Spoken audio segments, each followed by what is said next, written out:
भगवान शंकर ने पिपलाद से कहा, तुम उस दानी के पुत्र हो जिसके आगे देवता भी भीख मांगने को मजबूर हो गए थे। इतने बड़े दानी के पुत्र होकर भी तुम भिक्षुकों पर क्रोध करते हो। भगवान शिव महर्षि दाधिची के पुत्र का नाम था पिपलाद। चूंकि वह सिर्फ पीपल का फल ही खाया करते थे, इसलिए उन्हें पिपलाद के नाम से पुकारा जाता था। अपने पिता की तरह पिपलाद भी बहुत तेजवान और तपस्वी था। जब पिपलाद को यह पता चला कि देवताओं को अस्थिदान देने के कारण उनके पिता की मृत्यु हो गई, तो उन्हें बहुत दुख हुआ। आग बबूला होकर उन्होंने देवताओं से बदला लेने का निश्चय किया। यही सोचकर वह शंकर भगवान को डोट खुश करने के लिए उनकी तपस्या करने लगा। उनकी तपस्या से अंततः शंकर भगवान खुश हुए और पिपलाद से वरदान मांगने को कहा। पिपलाद ने भगवान से प्रार्थना की, हे आशुतोष, मुझे ऐसी शक्ति दो जिससे मैं देवताओं से अपने पिता की मृत्यु का बदला ले सकूं।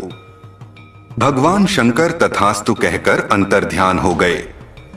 उनके अंतर्ध्यान होने के तुरंत बाद वहां एक काली कलूटी लाल लाल आंखों वाली राक्षसी प्रकट हुई। उसने पिपलाद से पूछा, स्वामी आज्ञा दीजिए, मुझे क्या करना है? पिपलाद ने गुस्से में कहा, सभी देवताओं को मार डालो। आदेश मिलते ही राक्षसी पिपलाद की तरफ झपट पड़ी।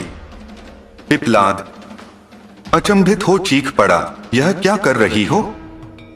इस पर राक्षसी ने कहा, स्वामी अभी अभी आपने ही तो मुझे आदेश दिया है कि सभी देवताओं को मार डालो।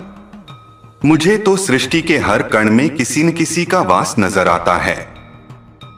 सच तो यह है कि आपके शरीर के हर अंग में भी कई देवता दिख रहे हैं मुझे, और इसीलिए मैंने सोचा कि क्यों न शुरुआत आपसे ही करूं। पिपलाद भयभीत हो उठे। उन्होंने फिर से शंकर भगवान की तपस्या की। भगवान फिर प्रकट हुए।